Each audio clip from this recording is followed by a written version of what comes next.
Assalamualaikum warahmatullahi wabarakatuh. Perkenalkan, saya Putri Aisyah Duyandini dengan NIM 70100124063. Ramadhani dengan NIM 70100124065. Baik, perkenalkan sebelumnya saya Muhammad Alif Furqon dengan NIM 70100124106. Perkenalkan, saya Siti Nurhalisa dengan akhiran NIM Wabarakatuh. Kolbi Alfa dengan NIM 70100122073. Perkenalkan, saya Naila Amar Ahmadah dengan NIM 70100124144. Perkenalkan, saya Zira Malia Ramadhani dengan NIM 70100124023. Kami dari kelompok 2 kelas C akan mempresentasikan hasil kerja kelompok kami mengenai materi pasta yang merupakan salah satu sediaan semi solid. Baik, saya akan menjelaskan mengenai definisi pasta. Pasta merupakan sediaan semi padat untuk penggunaan topikal yang mengandung sejumlah besar bahan padat yang terdispersi dalam suatu basis sehingga menghasilkan konsistensi yang lebih kental dan kaku dibandingkan dengan salep. Sediaan ini umumnya digunakan untuk melindungi kulit dan memberikan efek terapeutik di area yang diobati. Kemudian, menurut Farmakope Indonesia edisi 6, pasta adalah sediaan semi padat yang mengandung satu atau lebih bahan obat yang ditujukan untuk penggunaan topikal. Menurut buku Ansel edisi 10, pasta adalah sediaan semi solid yang ditujukan untuk penggunaan pada kulit. Pasta umumnya mengandung proporsi bahan padat yang lebih besar, sekitar 25% atau lebih dibandingkan dengan salep, sehingga memiliki konsistensi yang lebih kaku. Kemudian menurut Brafield 2014, buku Martindale edisi 38, pasta adalah sediaan semi solid yang mengandung proporsi tinggi partikel padat halus yang terdispersi dalam suatu basis yang sesuai, sehingga menghasilkan konsistensi yang lebih kaku dan memberikan efek perlindungan saat diaplikasikan pada kulit. Baik, selanjutnya bahan obat atau zat aktif yang perlu dibuat dalam sediaan pasta. Nah, menurut buku Lahman dan Ansel, berikut adalah zat aktif dengan karakteristik dan tujuan terapi yang perlu dibuat dalam sediaan pasta. Yang pertama, zat aktif yang bersifat iritan atau toksik bila diabsorpsi sistemik dalam jumlah yang besar, sehingga perlu dilokalisir di tempat aplikasi. Nah, beberapa contohnya diantara lain ada ditranol atau antipsoriatik, Qualbar, asam salisilat dosis tinggi, dan resorcinol. Yang kedua, zat aktif yang memerlukan efek oklusif kuat atau penutup untuk meningkatkan hidrasi stratum corneum dan penetrasi perkutan, misalnya asam salisilat dalam pengobatan kalus atau kutil. Nah, ketiga, zat aktif pelindung kulit atau protektan yang bekerja sebagai barrier fisik. Nah, contohnya itu seperti zinc oksida, titanium dioksida, kalamina, talkum, atau sulfur precipitatum. Yang keempat, zat aktif yang membutuhkan efek pengeringan atau astringen dan absorpsi eksudat, misalnya pada dermatitis basah, eksim, atau luka lecet. Nah, pada kasus-kasus tersebut biasanya digunakan zinc oksida, bismut subkarbonat, atau aluminium asetat. Nah, yang kelima, zat aktif dengan stabilitas yang lebih baik dalam matriks padat lemak dibanding dalam sediaan larutan atau krim. Nah, misalnya itu sulfur yang mudah terurai dalam air. Baik, pada kesempatan kali ini saya akan menjelaskan terkait sediaan pasta di pasaran. Jadi di sini saya membagi menjadi 3. Ada sediaan pasta yang tersebar di pasaran. Yang pertama itu sediaan pasta obat. Salah satu contohnya ada pasta zinc oksida. Jadi pasta zinc oksida ini dia digunakan sebagai pelindung kulit yang untuk melindungi kulit yang ruam, dermatitis dan iritasi ringan. Nah, pada kulit yang terkena iritasi ringan ini dia digunakan untuk membentuk lapisan protektif dan menyerap kelembapan. Jadi pasta ini dia berguna untuk melembabkan dan melindungi kulit terluar sehingga dia tidak terkena oleh kuman yang lain atau menjaga iritasi. Terus yang contoh yang kedua ada sediaan pasta kosmetik. Jadi salah satu contohnya adalah clay mask atau masker lumpur. Nah, masker lumpur ini dia digunakan untuk menyerap minyak berlebih dan membantu membersihkan pori-pori yang ada di wajah. Yang selanjutnya ada sediaan pasta pada makanan. Mungkin kita sudah sering mendengar atau sering melihat, bahkan di rumah kita mungkin sudah ada salah satu contoh yang saya ambil itu pasta coklat. Jadi pasta coklat ini dia digunakan sebagai olesan atau bahan dessert juga bisa, dengan rasa yang manis dan tekstur yang lembut. Jadi di antara ini adalah 3 contoh yang sediaan pasta yang mungkin sudah ada di pasaran. Mungkin cukup sekian yang dapat saya presentasikan. Kurang dan lebihnya mohon maaf. Assalamualaikum warahmatullahi wabarakatuh. Saya akan menjelaskan terkait dengan jenis basis dan bagaimana pertimbangan pemilihan basis berdasarkan stabilitas kimia dan fisika. Jadi yang pertama untuk jenis-jenis basis, yang pertama itu ada basis hidrokarbon. Nah, dia ini merupakan basis yang paling berminyak dan memiliki kemampuan oklusif yang tinggi. Ketika diaplikasikan, basis ini akan membentuk lapisan pelindung di permukaan kulit sehingga penguapan air akan berkurang. Karena itu, basis hidrokarbon sering digunakan untuk kulit yang sangat kering atau yang mengalami kerusakan kronis. Namun kekurangannya itu terasa lengket dan tidak mudah dibersihkan dengan air. Nah, selanjutnya terdapat basis absorpsi. Nah, basis ini dia unik karena dia dapat menerima atau menyerap sejumlah air ke dalam sistemnya. Yang sifatnya ini membuatnya bermanfaat ketika formulasi memerlukan penambahan bahan yang larut dalam air, tapi tanpa kehilangan karakteristik basis yang dominan minyak. Jenis selanjutnya yakni basis larut air. Nah, berbeda dari 2 jenis sebelumnya yang telah kita jelaskan bahwa dia basisnya ini tidak mengandung komponen lemak sehingga mudah dicuci dan memberikan pelepasan obat yang relatif cepat. Namun karena dapat menarik air dari lingkungan atau dia bersifat higroskopis, jadi penggunaannya perlu dipertimbangkan pada kulit yang sensitif atau mengalami kerusakan karena dapat menyebabkan iritasi. Nah, yang terakhir itu ada basis yang dapat dicuci dengan air.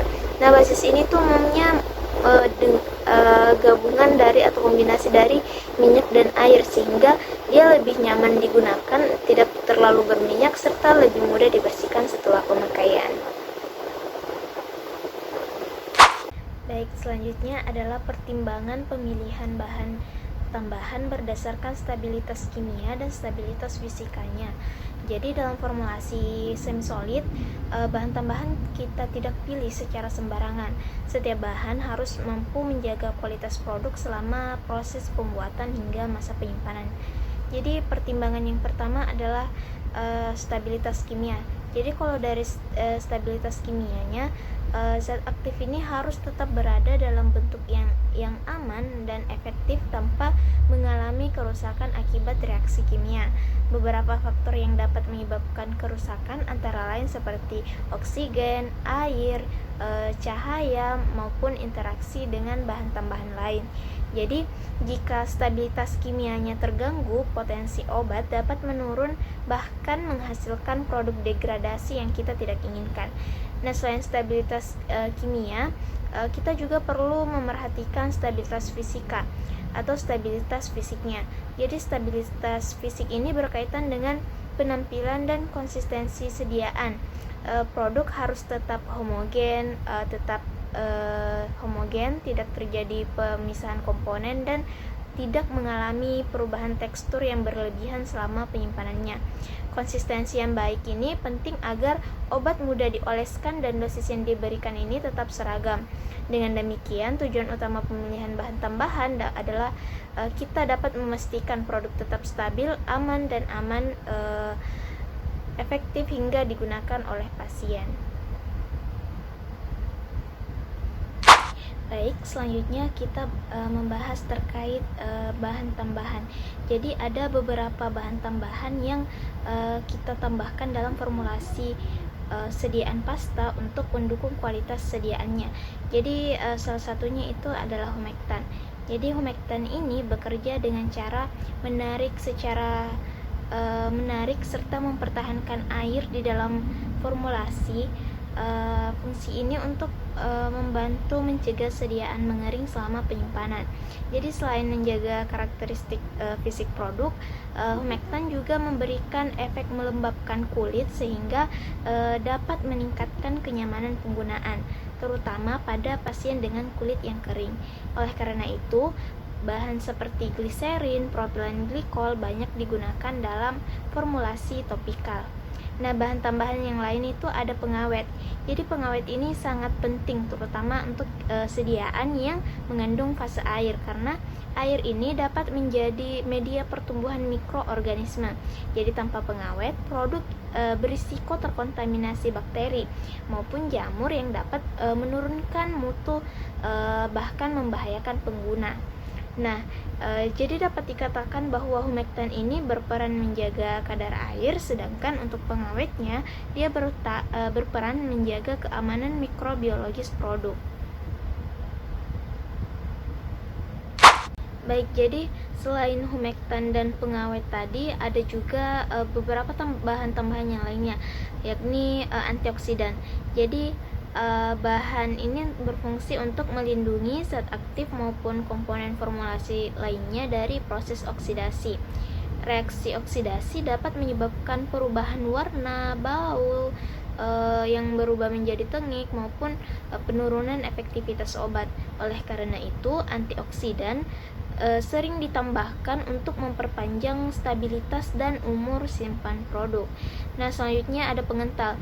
Jadi pengental ini berfungsi untuk membentuk struktur yang mampu meningkatkan viskositas sediaan. Dengan adanya pengental, produk menjadi lebih stabil, tidak mudah mengalir, dan mudah untuk diaplikasikan pada area yang kita inginkan. Selain pengental, ada juga bahan tambahannya lain, yaitu enhancer penetrasi. Jadi kulit memiliki lapisan pelindung alami yang kita sebut dengan stratum corneum yang dapat menghambat masuknya obat. Jadi enhancer penetrasi ini digunakan untuk membantu zat aktif melewati hambatan tersebut sehingga jumlah obat yang mencapai target dapat meningkat. Dengan demikian, efek terapi yang dihasilkan menjadi lebih optimal. Nah, secara ringkas, antioksidan menjaga kestabilan kimia, yakni agar dia tidak teroksidasi. Pengental menjaga konsistensi fisik, sedangkan enhancer penetrasi dia membantu penghantaran obat ke dalam kulit. Selanjutnya, saya akan menjelaskan analogi sederhana terkait fenomena antarmuka dalam formulasi sediaan pasta. Tepung atau fase padat dan air yang bertemu langsung membentuk antarmuka padat cair dengan tegangan antarmuka yang tinggi. Karena tidak stabil, sistem ini cenderung beragregasi atau menggumpal atau menolak basa karena sudut kontak yang besar. Dua masalah ini yang harus diatasi di tahap berikutnya. Sebelum itu, basis harus ditentukan terlebih dahulu. Basis lemak membentuk antarmuka padat minyak. Basis larut air membentuk antarmuka padat air, sedangkan kombinasi atau emulsi membentuk dua antarmuka sekaligus, yakni minyak air dan padat cair. Tanpa surfaktan, cairan akan menolak membasahi partikel karena sudut kontak yang besar. Surfaktan terabsorpsi di antara padat cair, menurunkan tegangan antarmuka sehingga sudut kontak mengecil dan cairan menyebar merata. Pemilihan surfaktan disesuaikan HLB-nya dengan basis. HLB rendah 3-6 untuk basis lemak, HLB tinggi 8-18 untuk basis larut air, HLB menengah 6-12 untuk basis kombinasi atau emulsi. Tanpa penanganan, partikel akan saling mendekat dan beragregasi. Dengan penambahan viscosity enhancer atau gelling agent, akan membentuk lapisan polimer di sekeliling partikel yang menjadi hambatan sterik, agar menjaga partikel tetap terpisah. Ini selaras dengan hukum Stokes di mana viskositas medium yang lebih tinggi memperlambat laju sedimentasi partikel.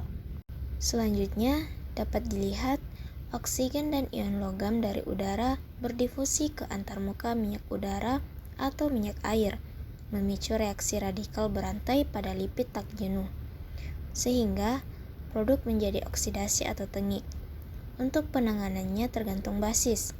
Jika basis berlemak atau anhidrat, antarmuka minyak udara akan menjadi luas, sehingga perlu diberikan antioksidan seperti BHT, BHA atau tocoferol, plus chelatin agent seperti ETA untuk mengikat ion logam. Selanjutnya, jika basisnya larut air murni, karena tidak ada lipid atau antarmuka minyak, maka antioksidan tidak diperlukan. Jika basis kombinasi atau emulsi, antioksidan diberikan, tapi perlu diperhatikan karena cenderung terpartisi ke fase minyak atau tempat oksidasi berisiko. Setiap partikel dikelilingi lapisan ganda listrik atau muatan positif dan negatif, yang besarnya bergantung pH. Pada pH terlalu rendah atau terlalu tinggi, muatan nilai zeta potensial tetap besar, yang membuat partikel saling tolak-menolak sehingga terlihat stabil.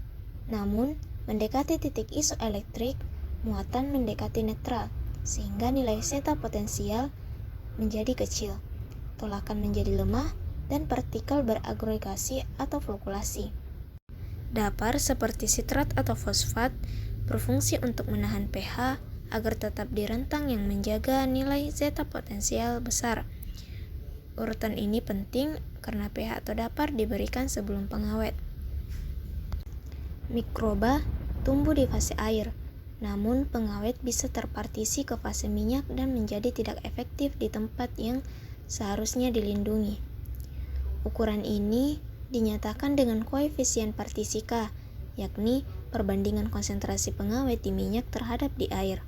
Jika K tinggi, sebagian besar pengawet lari ke fase minyak sehingga konsentrasinya di air tidak cukup. Jika nilai K rendah, maka pengawet tetap terkonsentrasi di fase air dan bekerja efektif melawan mikroba.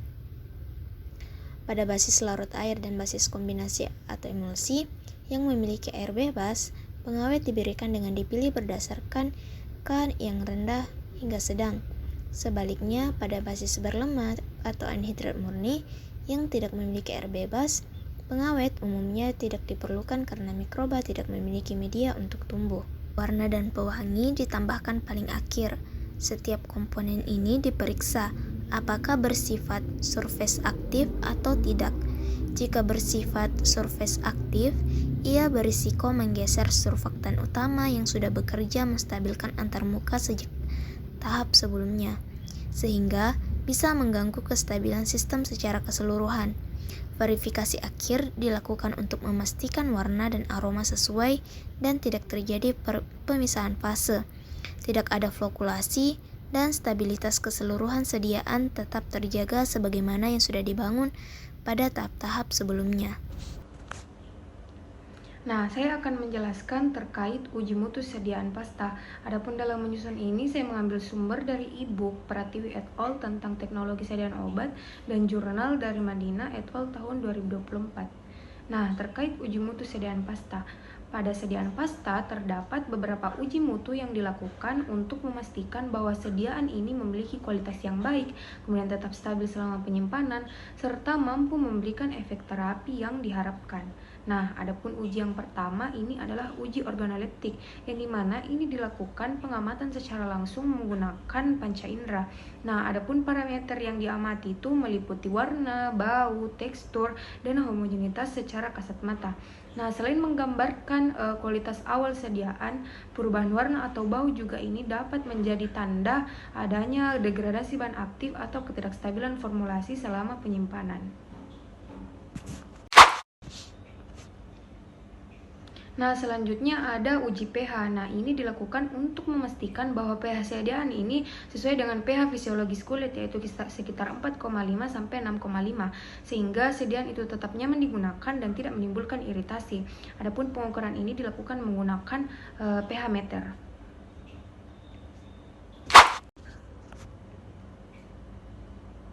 Nah, selanjutnya adalah uji viskositas dan rheologi. Uji ini dilakukan untuk mengetahui tingkat kekentalan serta sifat alir pasta.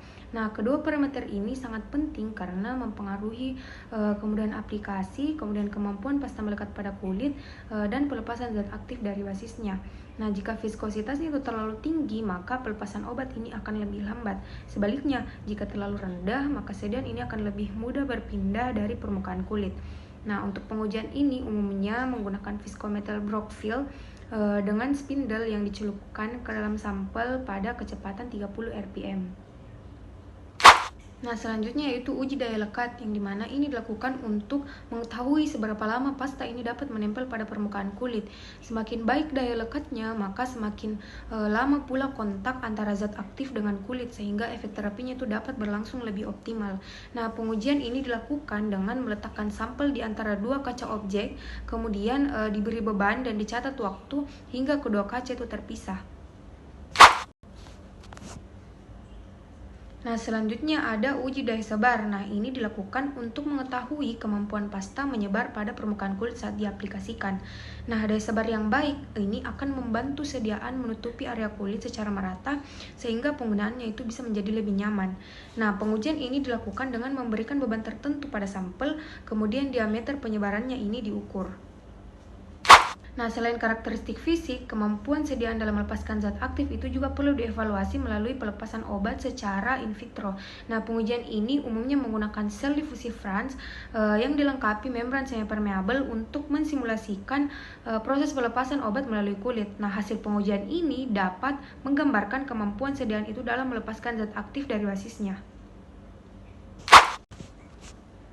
Selanjutnya adalah uji homogenitas. Nah, ini dilakukan untuk memastikan bahwa zat aktif itu terdistribusi secara merata di seluruh bagian sediaan. Nah, homogenitas yang baik ini akan menghasilkan dosis yang seragam pada setiap penggunaan, sekaligus menunjukkan tidak adanya penggumpalan partikel maupun pemisahan fase. Nah, ujian terakhir adalah uji stabilitas. Uji ini dilakukan untuk mengevaluasi apakah selama penyimpanan itu terjadi perubahan sifat fisik, kimia, maupun mikrobiologi pada sediaan. Nah, pengujian ini biasanya dilakukan menggunakan climatic chamber pada kondisi suhu tertentu selama beberapa siklus. Nah, setelah setiap siklus dilakukan, kemudian dilakukan pengamatan kembali terhadap organoleptik, homogenitas, pH, daya sebar, dan daya lekat untuk memastikan mutu sediaan itu tetap terjaga. Nah, itulah yang dapat saya sampaikan. Kurang lebihnya mohon dimaafkan. Sekian, wassalamualaikum warahmatullahi wabarakatuh. Nah, di sini saya akan menjelaskan mengenai ekoteologi dan green campus dalam formulasi sediaan pasta. Nah, yang pertama-tama saya akan memberikan sedikit gambaran mengenai apa sih ekoteologi dan green campus itu. Nah, untuk yang pertama, ekoteologi. Nah, ekoteologi ini merupakan konsep yang mengajarkan bahwa manusia memiliki tanggung jawab untuk menjaga dan melestarikan lingkungan sebagai amanah dari Tuhan. Nah, dalam Islam, konsep ini didasarkan pada 3 prinsip. Yang pertama yaitu prinsip tauhid, yang kedua khalifah, dan yang ketiga adalah amanah, yang menempatkan manusia sebagai pengelola bumi yang harus menjaga keseimbangan alam. Nah, oleh karena itu, dalam bidang farmasi, pemilihan bahan baku yang ramah lingkungan, kemudian dari pemanfaatan sumber daya alam secara bijaksana, dan pengurangan limbah menjadi salah satu bentuk penerapan dari nilai-nilai ekoteologi ini. Kemudian untuk green campus. Nah, green campus ini merupakan konsep kampus ramah lingkungan yang menerapkan prinsip keberlanjutan dalam berbagai kegiatan akademik maupun operasional. Nah, program ini mencakup dari penghematan energi, pengelolaan limbah, konservasi air, pengurangan emisi karbon, serta peningkatan kesadaran lingkungan bagi seluruh warga kampus. Dalam lingkungan kampus farmasi, konsep ini diterapkan melalui penggunaan bahan yang lebih aman bagi lingkungan, kemudian pengelolaan limbah laboratorium yang lebih baik, dan pemanfaatan kemasan yang dapat didaur ulang atau terurai secara alami. Nah, dalam formulasi sediaan pasta, konsep ekoteologi dan Green Campus ini sejalan dengan prinsip Green Farmasi, di mana Green Farmasi ini merupakan pengembangan produk farmasi yang lebih ramah lingkungan, mulai dari pemilihan bahannya, dari proses produksinya, hingga pengolahan limbah. Nah, kemudian pasta ini kan merupakan sediaan semi padat yang umumnya digunakan untuk pemakaian luar atau topikal dan mengandung zat padat dalam jumlah yang tinggi. Nah, penerapan Green Campus atau Green Farmasi pada formulasi pasta ini bertujuan untuk mengurangi dampak pencemaran lingkungan yang dapat ditimbulkan oleh bahan kimia maupun dari limbah farmasi yang dihasilkan. Nah, untuk contoh implementasinya antara lain yaitu dari penggunaan bahan aktif dari tanaman lokal seperti teh hijau atau kulit jeruk, kemudian penggunaan basis alami seperti virgin coconut oil atau VCO, dan pengolahan limbah praktikum secara terpisah. Kemudian penggunaan dari kemasan biodegradable atau jenis kemasan ramah lingkungan, serta integrasi materi green chemistry dan farmasi berkelanjutan dalam kurikulum. Nah, dengan demikian, formulasi sediaan pasta tidak hanya berfokus pada efektivitas produk, tetapi juga mendukung pelestarian lingkungan dan pembangunan berkelanjutan.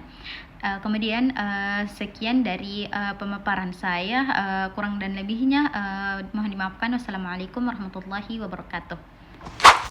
Baik, saya akan melanjutkan, yaitu masuk kepada bagian materi ekoteologi dan Green Campus dalam formulasi sediaan pasta. Pada kali ini kita akan membahas materi atau topik yang cukup menarik, yaitu bagaimana sih nilai-nilai keagamaan dan kesadaran lingkungan bisa kita hubungkan dengan dunia kefarmasian, yang terkhususnya dalam formulasi sediaan pasta ini. Kita mulai dulu dari konsep yang mungkin masih terdengar asing bagi sebagian orang, yaitu ekoteologi. Nah, apa sih ekoteologi itu? Nah, ekoteologi itu sebenarnya gabungan dari dua kata. Yang pertama yaitu eko, yang artinya lingkungan atau rumah, dan teologi yang artinya ilmu tentang Tuhan. Jadi, secara sederhananya, ekoteologi ini berbicara tentang bagaimana keyakinan kita kepada Tuhan yang seharusnya dapat mendorong kita untuk bertanggung jawab terhadap lingkungan. Nah, dalam konteks Islam, ekoteologi ini dibangun di atas 3 dasar pilar utama. Yang pertama yaitu tauhid, yaitu keesaan Allah yang mengajarkan kita bahwa seluruh alam ini adalah miliknya. Dan yang kedua adalah khalifah, yaitu bahwa manusia diamanatkan untuk mengelola bumi, bukan merusaknya. Dan yang ketiga adalah amanah, yaitu berupa tanggung jawab moral yang kita emban sebagai penghuni bumi ini.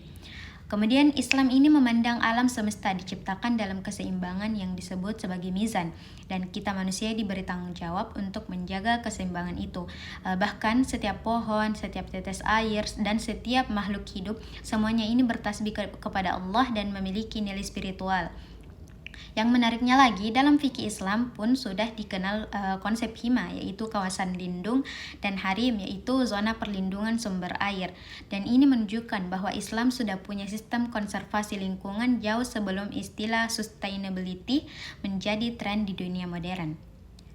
Baik, selanjutnya masuk kepada Green Campus. Bayangkan sebuah kampus yang tidak hanya jadi tempat belajar, tapi juga jadi contoh nyata bagaimana institusi bisa hidup berdampingan dengan lingkungan secara bertanggung jawab. Itulah inti dari Green Campus. Nah, tujuan sederhana dari Di sini saya akan melanjutkan mengenai kesimpulan mengenai sediaan pasta. Nah, seperti teman-teman ketahui, sediaan pasta itu merupakan bentuk sediaan semi solid yang mengandung kadar padatan tinggi sehingga mampu memberikan efek protektif. Nah, dia tuh untuk menyerap eksudan dan meningkatkan kotak obat dengan kulit. dalam pemilihan bahan juga kita tidak bisa asal campur dikarenakan kita harus mempertimbangkan basis dan kestabilan fisika kimianya. Seperti kasus di FAM, kita itu di mana kestabilan dan itu kunci biar sediaan. Cukup sekian dari kelompok saya. Sekian, wassalamualaikum warahmatullahi wabarakatuh. Tidak rusak, maka kita melakukan uji mutu, uji daya sebar, dan itu konsistensinya itu krusial supaya kita memastikan pasta yang kita buat ini memang layak digunakan dan atau layak dipakai. Nah, tidak kalah penting juga sekarang itu formulasi kita juga sudah mulai beradaptasi ke arah Grand Campus. Jadi tidak soal hasilnya, tapi bagaimana kita memilih bahan yang ramah lingkungan biar selaras. Nah, dengan nilai etologinya yang kita pegang. Nah, intinya ini pasta itu berkombinasi antara ketepatan teknis formulasi dan tanggung jawab kita terhadap lingkungan. Nah, mungkin itu saja yang kelompok kami dapat sampaikan. Kurang dan lebihnya mohon dimaafkan. Wassalamualaikum warahmatullahi wabarakatuh.